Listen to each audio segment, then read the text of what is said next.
When people tell me I can't do something, nothing makes me more angry than when someone tells me that I can't do something. I had to have a meeting with my dad, my counselor, like the middle school counselor, and she basically like trashed me, being like, to my dad, being like, your son has a terrible attitude. He's not gonna go anywhere in life with this attitude. Like, he has no work ethic. And I remember just like looking at her when I was in 8th grade and being like, I'm going to prove you wrong. I cannot wait till the day that I prove you wrong. Like, no, I don't want to be an engineer. I don't want to be a teacher. I don't want to be, a normal job. I want to do something different. And my mind thinks differently than all the other kids here. And I just guess it took me a while to figure out why and what exactly was going on in my head, but eventually I figured it out and started making videos. Hi, I'm Austin Flynn. And I'm Lauren Hayward. And welcome to the first week's edition of Beyond the Rock School News. Beyond the Rock gave me, I would say, everything. I would be absolutely nowhere if it wasn't for them. I would probably be like so lost in life and like would have taken just a generic business major in college, got a 4-year degree, worked some terrible desk job where I was just like making cold calls or something. But because of that class, because of the people I met there, because of the opportunities they gave me, I will be forever indebted to that program. I basically, when I was in TV studio, I took the approach of I will make any video for anybody at any time, which was probably a terrible idea. And my grades probably took a hit because of it. But anytime anyone needed a video, I wanted to be like the one that did it. They taught me absolutely everything from how to work with people in terms of video, and just if it wasn't for them, I don't know where I would be.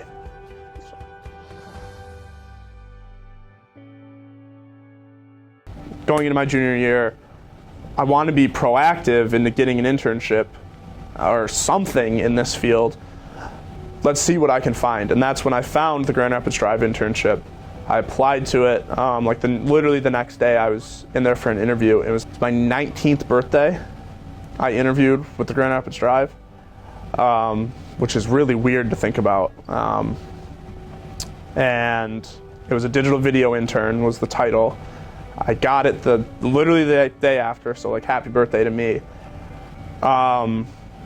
And I remember walking in the door and all I did was Photoshop. And I did not know one thing about Photoshop. So it was kind of like a fake it till you make it type of deal. And then after my internship year, where I was doing like very minimal video, I'd maybe shoot like one video a month. Other than that, it was pretty much graphic design. And then I would run the video board during games. They sat me down and were like, yeah, we want to bring you back. And I said, if you bring me back, I am never opening Photoshop again.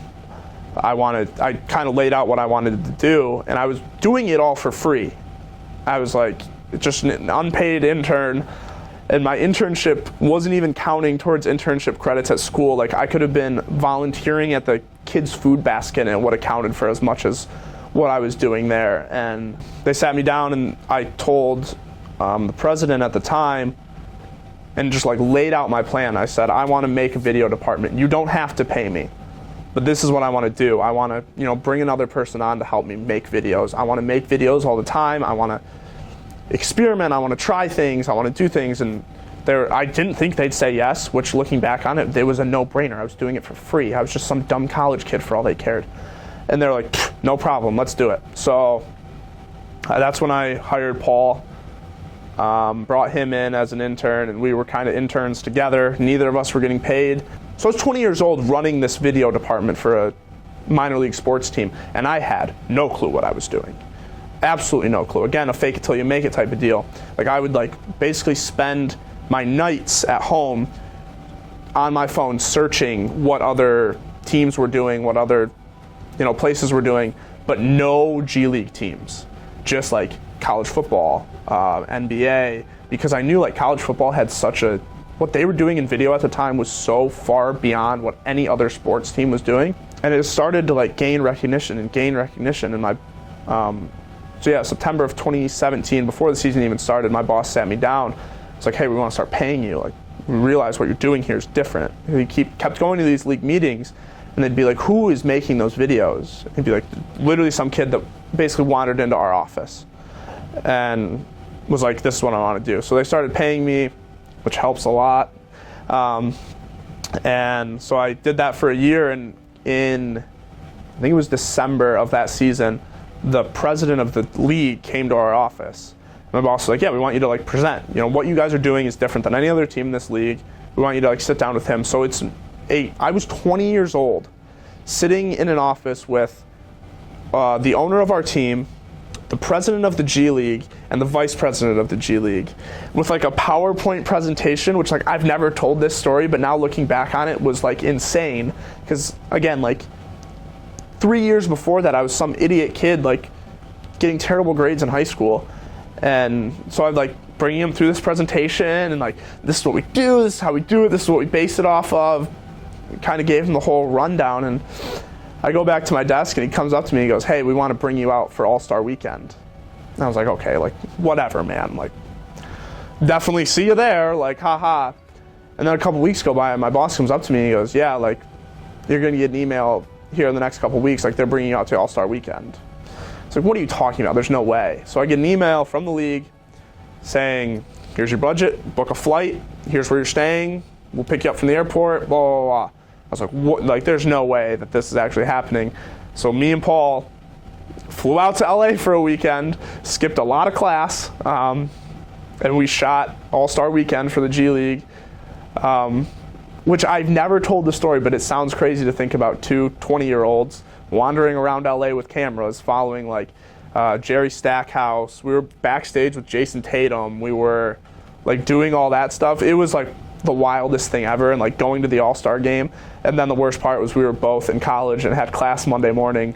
So we took a red eye Sunday night back to Grand Rapids, and we were in class at 9 a.m. the next day after being at the All-Star game the night before.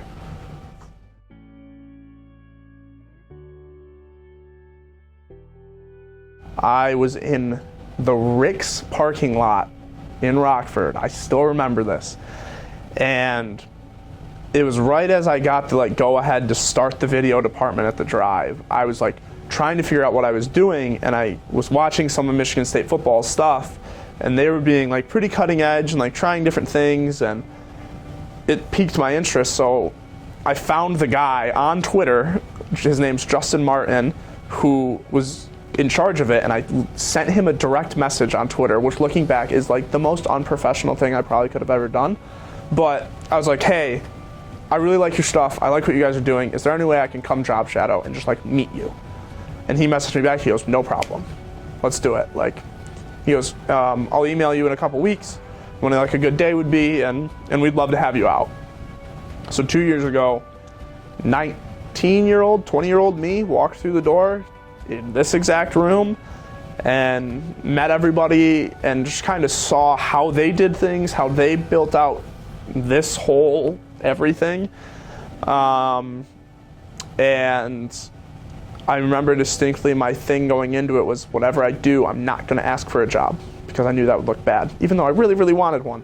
I said, I'm not going to ask for a job. And I just kind of toured. I stayed. It was one of their days during training camp. I went to practice. I sat down with Carter, who was the person who had this job before me, and saw how he did things.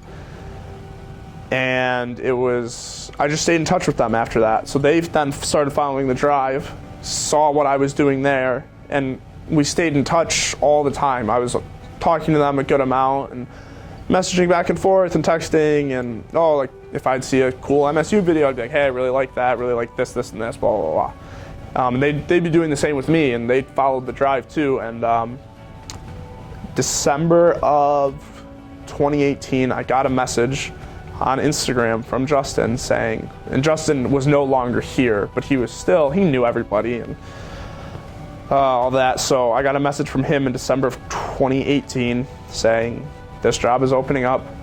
Would you have any interest? Yes, to put it frank, is what I said. Without a doubt, I want to be there, because when I left that job shadow 2 years prior, I walked out these doors and I said, I need to work there. I don't know what I need to do. I don't know how I'm going to do it, but I'm going to work there one day. The job got posted I think a month later, so January of 2019 of this year, I saw the job posting, I applied, I messaged Justin, I messaged Carter, and I emailed my current boss. At the time, he wasn't my boss, obviously. And like weeks went by, I didn't hear anything. And so I'm like kind of bummed out. I thought I might have a good chance at it because I knew people in the role and like knew people that had worked here before, and they had put in a good word for me, and I kind of gave up essentially. And it was the Monday after the Super Bowl. The drive had a Friday, Saturday game, and the Super Bowl was Sunday, so we had work off on Monday. I was sitting in my parents' basement because that's where I lived. No shame in that. And I get a call from a 517 number. And for some reason, I don't know what it was, but I was like, 517 is the area code here. I was like, for some reason, I feel like this is MSU. I didn't answer. I let it go to voicemail. Because I don't answer phone calls if I don't have the number for some reason. So I get a voicemail. Hey, it's Matt Harper. Just wanted to call about the Michigan State job, the opportunity, kind of describe everything to you. Called him back without even finishing that voicemail. Talked to him for like 30 minutes, and he goes, what are the chances that you can be here tomorrow at 10 a.m. for an in-person interview? And this goes back to high school when I would do anything for anyone, any video, no matter what. I didn't know how I was going to pull it off because I had to work the next day, but I said, no problem, I'll be there. See you at 10 a.m. So I come here, get toured around the building, get toured around the stadium, and like after that, I'm like, I could never talk to anyone here again, and I'd be like, what a great day. Like just, and if like people that know me, I'm just like happy to be here. It's kind of like my saying. I'm just like a genuinely happy person, and I was like ecstatic. And I remember coming back from the stadium, and my current boss looked at me and said, okay, Coach D wants to talk to you. And I like crapped my pants. I was like, okay, like I know you guys got a lot of coaches. I don't know how many Coach D's you have. Obviously, it was D'Antonio. I walk upstairs. He shuts his door. It was the scariest 10 minutes of my life. And at the end of it, he was like, you killed it, man. Like, loved having you out here. You know, we'll definitely be in touch. I knew he had 2 more interviews after me. So the day after me, there was an interview. And then that following Tuesday, there was an interview. So like, and he said, I'll call you next Wednesday. So I had 8 days of not knowing anything, which was the scariest 8 days of my life, the longest 8 days of my life. And a couple of my coworkers at the drive knew that like this was the day I was going to find out. And I had previously spoke with the owner at the drive just to like give him a heads up, like, hey, I just want you to know, like I interviewed there. And he knew that this was like my dream job. And that ever since like I job shadowed 2 years prior that I wanted to work here. So he was like, no problem. Like I totally understand. Just let me know when you know. So like all my coworkers are pestering me. My parents knew, my brother knew, a couple of my friends knew, and they're all like, I literally told everyone, do not send me a text, do not call me, because like if my watch or my phone like vibrated, it was like immediately like, oh my God, it's time, like it's time. So time just kept going on. The day just kept getting longer and longer and longer and longer. And like I'm like pounding my head against the wall at this point. So it was like 1 o'clock. We go to the Children's Hospital. We did like different community events with the drive. So we went to the Children's Hospital, and I was with our graphic designer, Lizzie, and she could like tell on my face like I was not okay. And again, like I said, I'm just, my I guess slogan is just like happy to be here. I'm just like a genuinely happy person. And I was so bummed out because it was like 1 o'clock, and it's like, yeah, I just like think I would have gotten the call by now. So we end up getting in the car, and it was probably like 2 o'clock at this point, and so I just, don't think it's gonna happen. And we like had this like, I don't want to say like heart to heart, but we were like, she was like, there's still time, and like I was, at this point, like you could have told me I wasn't getting the job and like my life was ruined. I was so bummed out. So we get back to the office, it's like 3 o'clock at this point. Still no phone call. Like, I don't know what is going on there, but like it took everything in my power not to like text my current boss and be like, so how you doing? Like, what's going on? And 3:45 hits. My phone goes off. It's a 517 number.